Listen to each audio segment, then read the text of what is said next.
Hello दोस्तों, Puneet education classes के YouTube channel पर आप सभी का स्वागत है।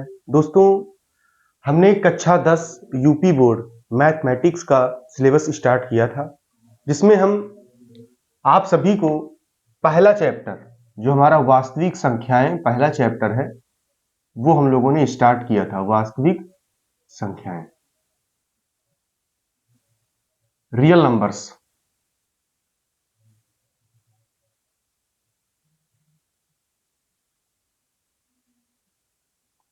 दोस्तों, आप सभी को हमने बताया था कि वास्तविक संख्याएं क्या होती हैं। परिमेय संख्याएं, परिमेय संख्याएं और अपरिमेय संख्याओं के समुच्चय को ही वास्तविक संख्या कहते हैं। दोस्तों, परिमेय संख्या ऐसी संख्या जिसको p बाई क्यू के रूप में व्यक्त किया जा सकता है, दोस्तों, परिमेय संख्या कहलाती है, जहां q का मान 0 के बराबर नहीं होना चाहिए दोस्तों, और p और q पूर्णांक होना चाहिए। अपरिमेय संख्या ऐसी संख्या जिसको p बाई क्यू के रूप में व्यक्त नहीं किया जा सकता दोस्तों, वह एक अपरिमेय संख्या है। दोस्तों, पाई एक अपरिमेय संख्या होती है, ये आप जरूर ध्यान रखिएगा दोस्तों। पाई पाई अपरिमेय संख्या होती है। उसके बाद दोस्तों हम लोग आए थे गुणनखंड गुणनखंड पर कि गुणनखंड क्या होता है। दोस्तों, वह संख्या जो किसी संख्या को पूर्णतः विभाजित कर देती है। दोस्तों, वह संख्या जो किसी संख्या को पूर्णतः विभाजित कर देती है दोस्तों, उस संख्या की गुणनखंड कहलाती है। दोस्तों, वह संख्या जो किसी संख्या को पूर्णतः विभाजित कर देती है, उस संख्या की गुणनखंड कहलाती है। दोस्तों, इसके बाद हम लोगों ने समापवर्त के विषय में जाना था कि वह संख्या जो किस दिए गए सभी संख्याओं को, वह संख्या जो दिए गए सभी संख्याओं से पूरा पूरा विभाजित हो जाती है, समापवर्त कहलाती है। दोस्तों, हमने क्या बताया था आपको समापवर्त के विषय में? एक बार हम फिर इस पर चर्चा कर ले रहे हैं। समापवर्त के विषय में हमने ये बताया था,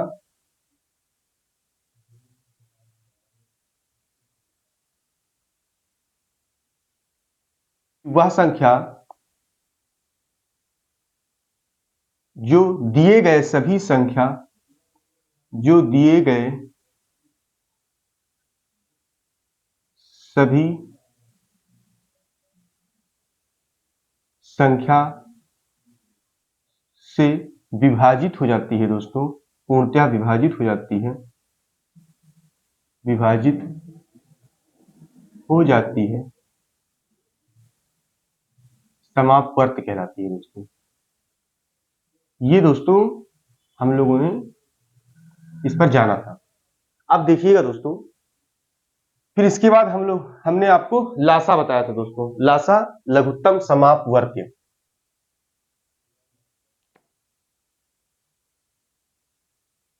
लासा दोस्तों लघुत्तम समापवर्त्य। इसमें हमने आपको बताया था वह छोटी से छोटी संख्या जो सभी संख्या जो दिए गए संख्या से या सभी संख्या से पूर्णतः विभाजित हो जाती है। दोस्तों, लघुत्तम समापवर्त्य कहलाती है।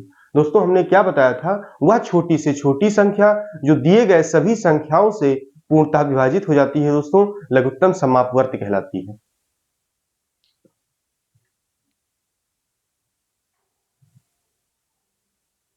ना दोस्तों? वह छोटी से छोटी संख्या जो दिए गए सभी संख्याओं से, वह छोटी से छोटी संख्या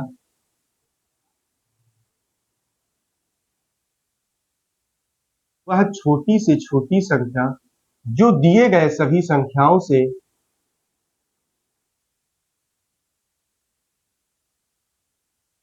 जो दिए गए सभी संख्याओं से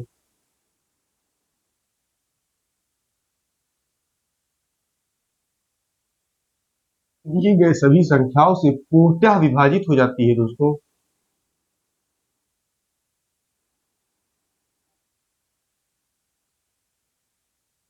छोटी से छोटी संख्या जो दिए गए सभी संख्याओं से पूर्णतः विभाजित हो जाती है,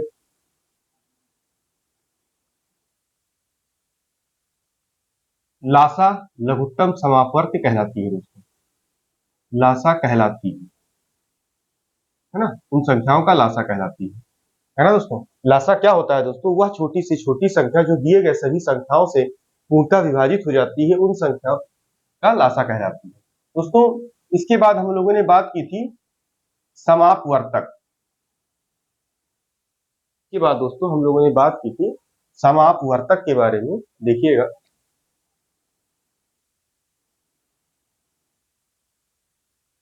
समापवर्तक तो वह संख्या वह संख्या जो दिए गए सभी संख्या को वह संख्या जो दिए गए सभी संख्या को सभी वह संख्या जो दिए गए सभी संख्या को पूर्णतः विभाजित कर देती है दोस्तों।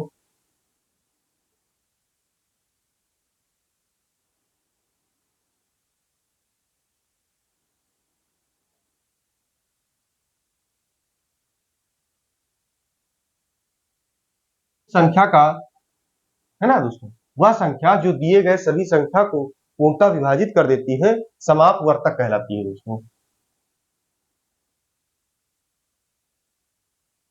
समापवर्तक है ना, कहलाती है। ठीक दोस्तों, देखिएगा, इसके बाद हम लोगों ने पढ़ा था मासा दोस्तों।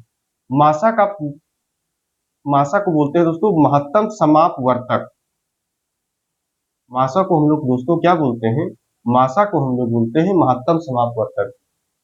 वह बड़ी से बड़ी संख्या दोस्तों, मासा क्या होता है? वह बड़ी से बड़ी संख्या, वह बड़ी से बड़ी संख्या, हम लोगों ने पिछली क्लास में इसको पढ़ा था दोस्तों। वह बड़ी से बड़ी संख्या जो दिए गए सभी संख्या को जो दिए गए सभी संख्या को सभी संख्या को पूर्णतः विभाजित कर देती है दोस्तों, पूर्णतः विभाजित कर देती है। बड़ी से बड़ी संख्या जो दिए गए सभी संख्या को पूर्णतः विभाजित कर देती है दोस्तों, मासा कहलाती है। उस संख्या का दोस्तों क्या कहलाता है? मासा कहलाती है।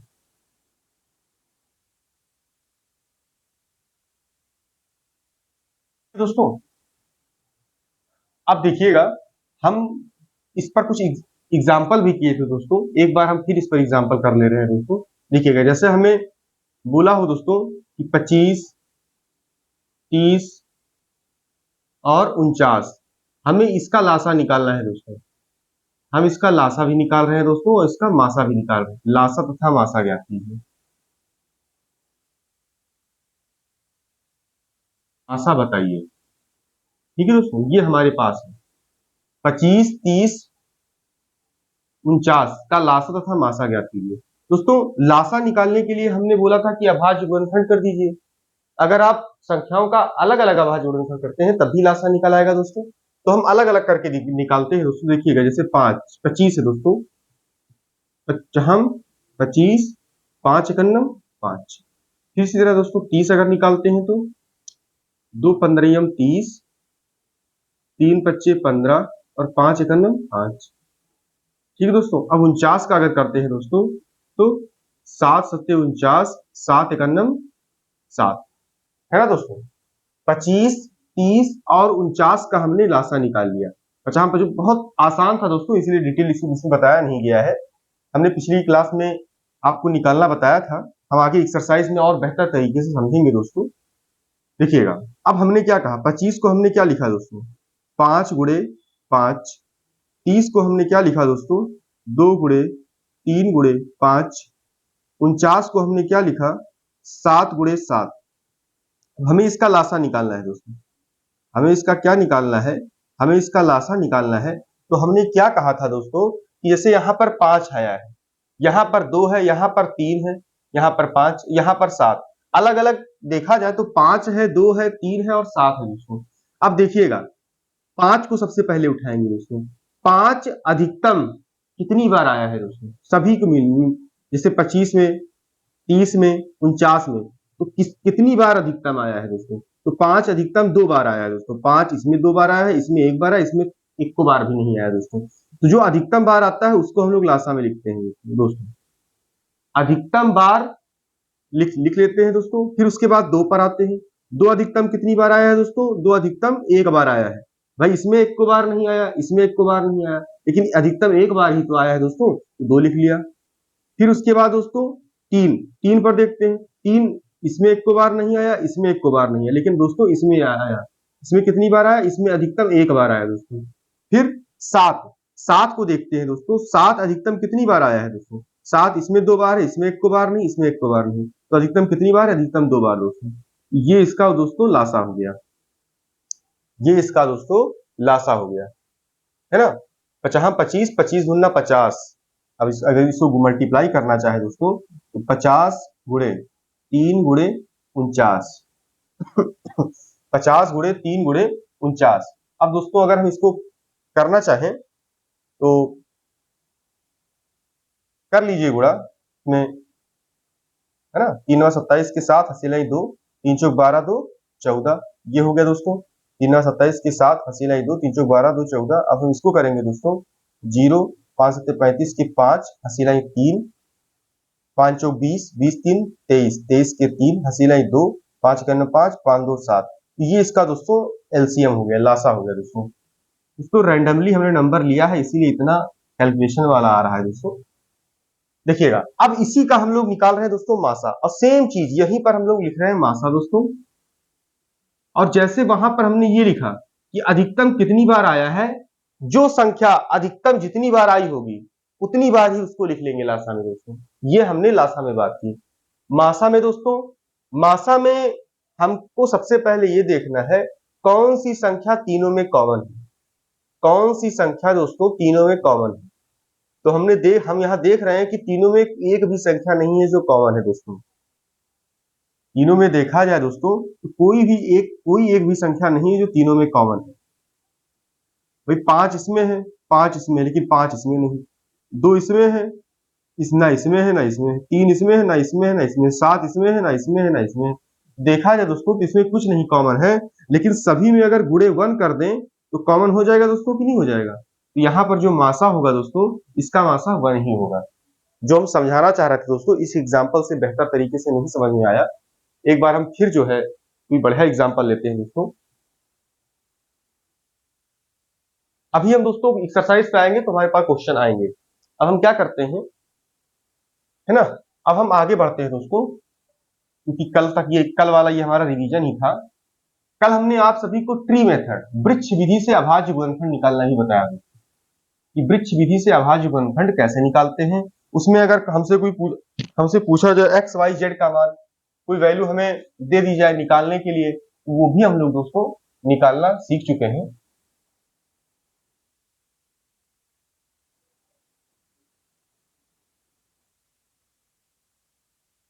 देखिए दोस्तों, हमारे पास एक फार्मूला है दोस्तों, है ना, हमारे पास है।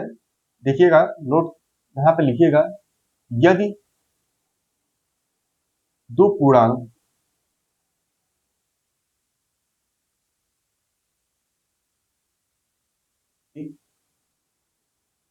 तथा बी हो, यदि दो पूर्णांक ए तथा बी हो, है ना, तो दोस्तों पूर्णांकों का गुणनफल ए गुणे बी बराबर एलसीएम। एलसीएम का दोस्तों मतलब लासा, हम लासा लिख दे रहे हैं दोस्तों सभी से, बराबर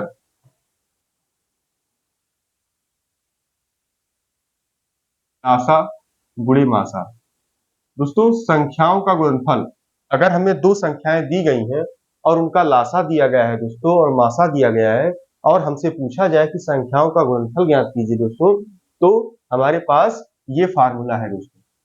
हम इस प्रकार से दोस्तों ये ज्ञात कर सकते हैं दोस्तों। इसमें हम कोई भी अगर एक वैल्यू हमें पूछी गई हो इस फार्मूले से, तो हम जैसे मान लीजिए हमें लासा पूछा है और उनका संख्याओं का गुणनफल, संख्याएं दी गई हैं, संख्याओं का गुणनफल कर लीजिए और मासा निकाल लीजिए।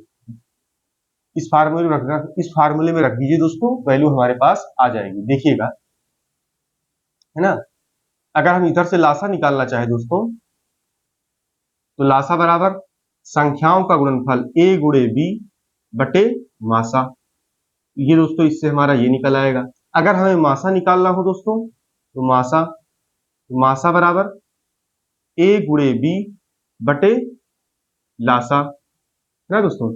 अगर हमें पहली संख्या निकालनी हो दोस्तों, मान लीजिए ये है ए, हमारी पास पहली संख्या है दोस्तों, ये क्या है, ए है पहली संख्या, ए दोस्तों क्या है पहली संख्या, और बी क्या है दोस्तों दूसरी संख्या। ए है पहली संख्या, बी है दूसरी संख्या। अगर हमें पहली संख्या निकालनी हो दोस्तों, अगर हमें पहली संख्या निकालनी हो, पहली संख्या बराबर लासा गुणे मासा,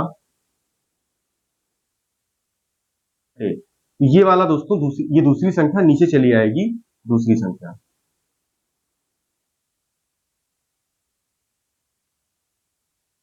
अगर हमें दूसरी संख्या निकालनी हो दोस्तों,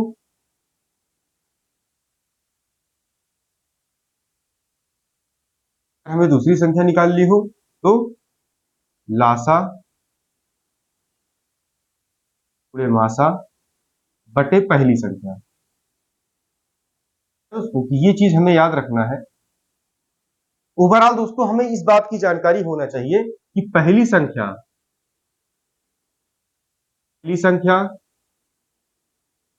गुणे दूसरी संख्या, पहली संख्या गुणे दूसरी संख्या बराबर संख्याओं का लासा गुणे उनका मासा।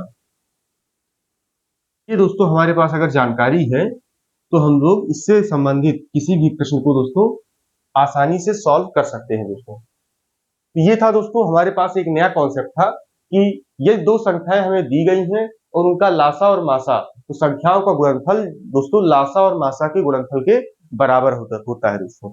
दो संख्याओं का गुणनफल उनके लासा, उनके एलसीएम, लघुत्तम समापवर्त और महत्तम समापवर्तक के गुणनफल के बराबर होता है दोस्तों।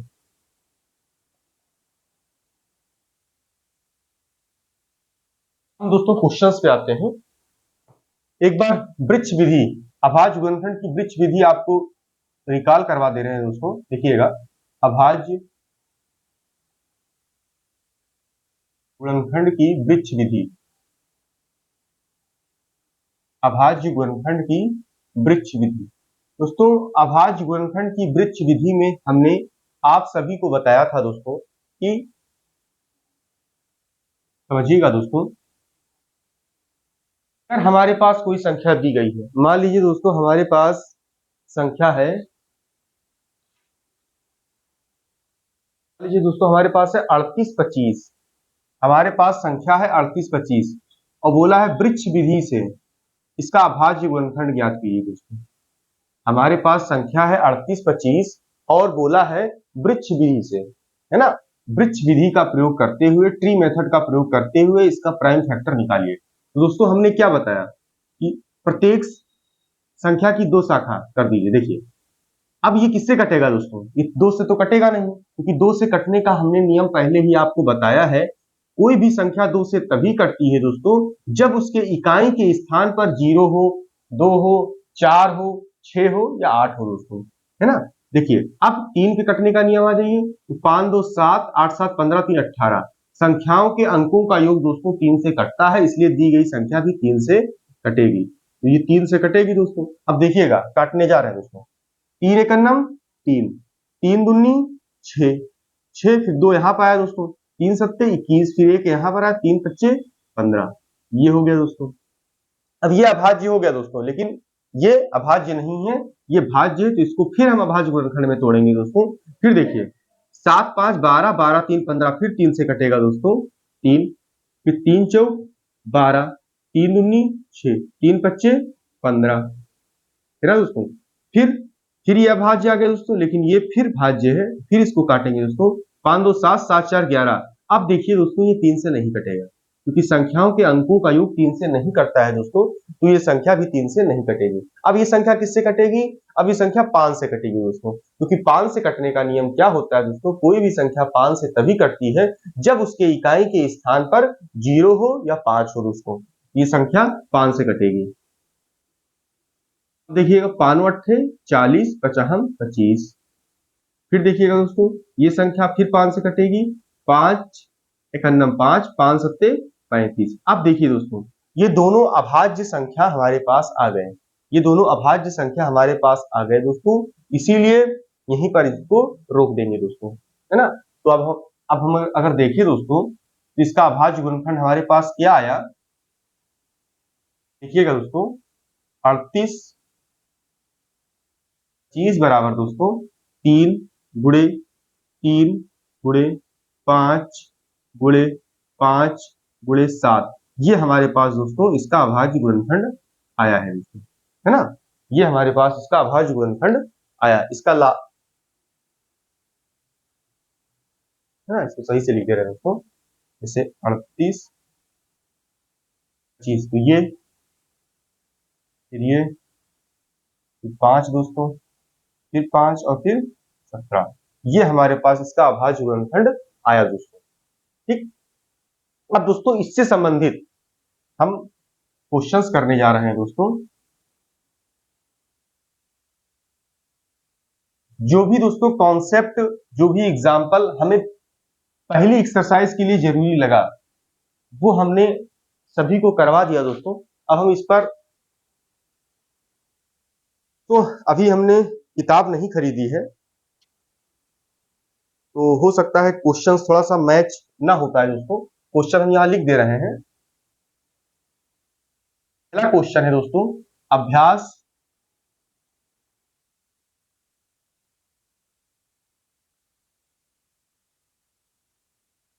अभ्यास 1.1, 1A कर लीजिए दोस्तों, अभ्यास 1A।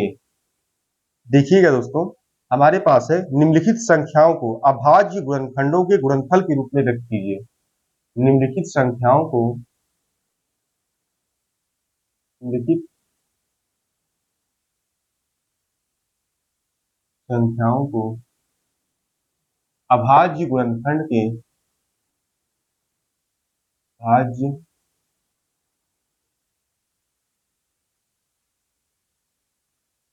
गुणनखंड के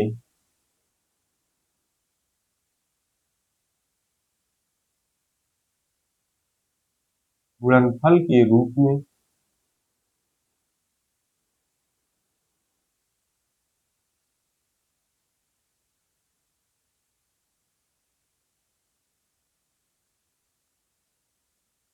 व्यक्त कीजिए।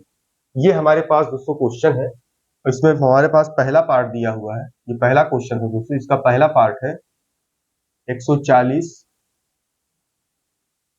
दूसरा पार्ट दोस्तों 156, तीसरा पार्ट है 25, चौथा पार्ट है दोस्तों 5005, पांचवा पार्ट है दोस्तों 72 29। हमारे पास दोस्तों क्वेश्चन है, बोला है निम्नलिखित संख्याओं को अभाज्य गुणनखंड के गुणनफल के रूप में व्यक्त कीजिए दोस्तों।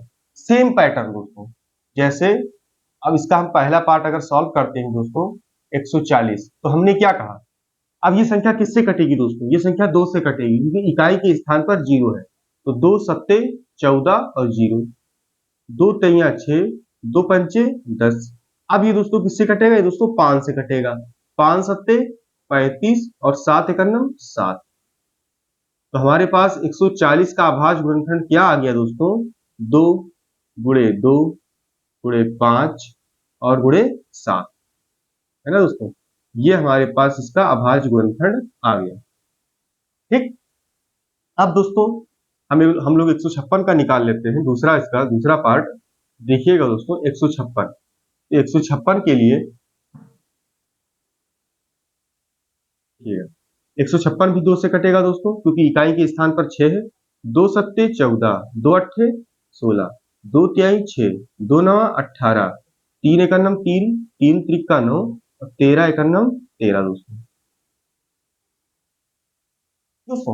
अब 156 का अभाज्य गुणनखंड क्या आ गया दोस्तों, 2 गुणे 2 गुणे 3 गुणे 13।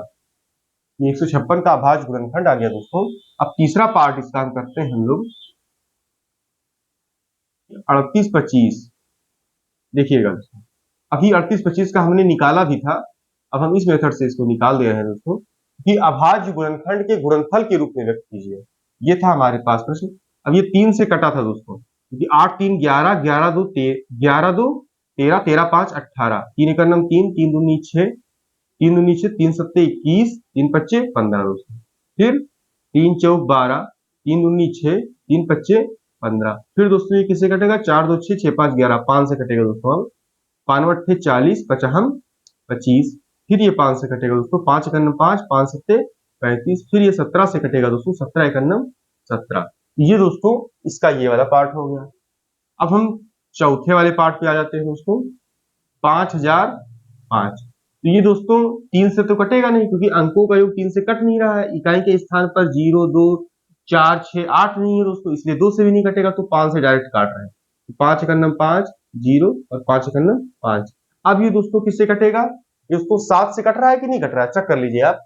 7 7 एक 7, 3 7 चौक 28, 7 त्रिक 21, 7 से कटेगा दोस्तों ये 7 एक 7। फिर 7 चौक 28, 2 आया दोस्तों, 7 त्रिक 21। अब ये दोस्तों किससे कटेगा, 11 से कटेगा दोस्तों। 11 एक 11, 11 3 33। अब ये 13 से कटेगा दोस्तों, 13 एक 13। तो ये था दोस्तों हमारे पास 5005 का अभाज्य गुणनफल। हम इसका एक बार दोस्तों लिख दे रहे हैं, 38 25 का 3 गुणे 3 गुणे 5 गुणे 5 गुणे 17। अब हम क्या करते हैं दोस्तों, 5005 का लिखते हैं 5 गुणे 7 गुणे 11 गुणे 13 दोस्तों। 5 गुणे 7 गुणे 11 गुणे 13। और पांचवा पार्ट हम इसका करते हैं दोस्तों, देखिएगा 74 29। हमें इसका अभाज्य गुणनफल निकालना है दोस्तों।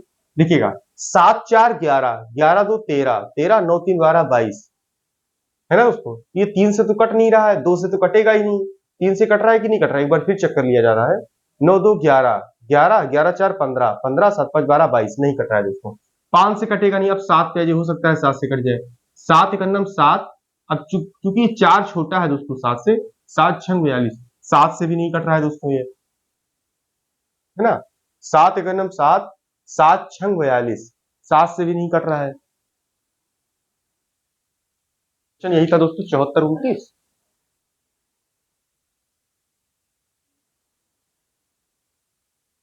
दोस्तों क्वेश्चन यही था, है ना। क्वेश्चन हमारे पास सही है ना दोस्तों। ये 2 से कटेगा ना, 3 से कटेगा ना, 7 से कटेगा दोस्तों। तो ये फिर किससे कटेगा दोस्तों, हम लोग 13 से काटते हैं। मान लीजिए ट्राई कर ले रहे हैं 13 से काटने का, तो 13 से दोस्तों कटेगा ये 25 65।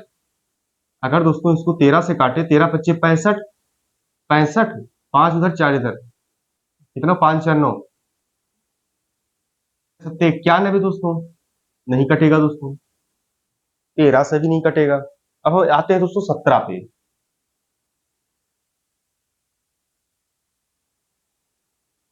17 पे आते हैं। 17 चौको 68 है ना दोस्तों। 17 चौको 68, 68 और 6, तो 68 6 74 है ना।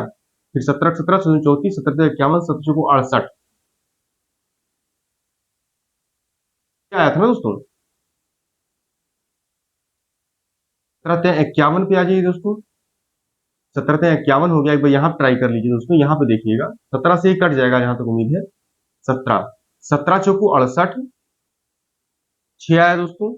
अब 17 51, ये 51 आया दोस्तों। यहाँ पर कितना बचा दोस्तों हमारे पास, 11। 17 सत्ते 119, ठीक है दोस्तों, 17 से ही कट रहा है ना। ये 17 से कट रहा है, 17 सत्ते 119, 17 सत्ते 119। अब दोस्तों ये किससे कटेगा, फिर 17 से कटेगा। 17 दूना 34, 34 6 3 9, नहीं कटेगा दोस्तों। 19 से काटिए दोस्तों। 19 का 19, 19 दूना 38, 19 दूना 38, 19 दूना 38, 19 57 है ना दोस्तों। कट गया। 23 एक 23। बढ़िया क्वेश्चन था दोस्तों, लेवल बढ़िया था।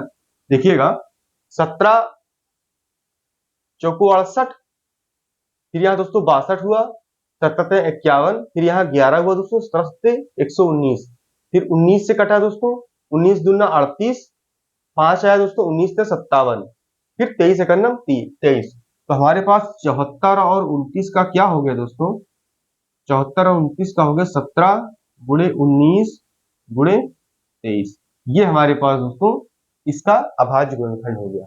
एक बार फिर हम बता दे रहे हैं दोस्तों, प्रश्नावली जो अभ्यास फर्स्ट ए का पहला क्वेश्चन है दोस्तों, से 140 का हमें अभाज्य गुणनखंड निकालना है। निम्नलिखित संख्याओं को अभाज्य गुणनखंड के रूप में व्यक्त कीजिए दोस्तों। 140 का अभाज्य गुणनखंड निकालना, तो 2 सत्ते 14, ये 0 हुआ दोस्तों, 2 तिहाई 6, 2 पंचे 10, 5 सत्ते 35 और 7 एकन्नम 7 दोस्तों। ऐसे ही 140 को हमने लिख दिया 2 गुणे 2 गुणे 5 गुणे 7।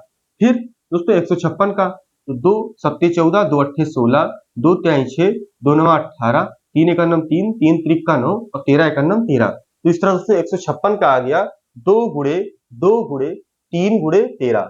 फिर हम 38 और 25 का निकाले दोस्तों, तो 38 और 25 का भी निकालने पर हमारे पास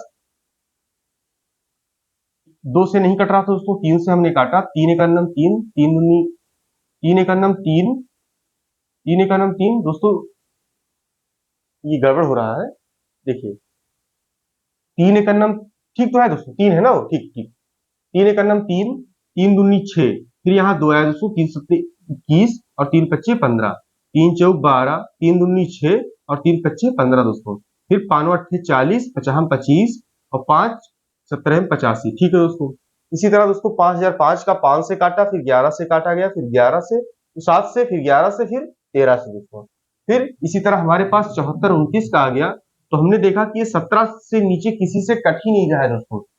17 से काटा गया, फिर 19 से काटा गया, फिर 23 से काटा गया दोस्तों।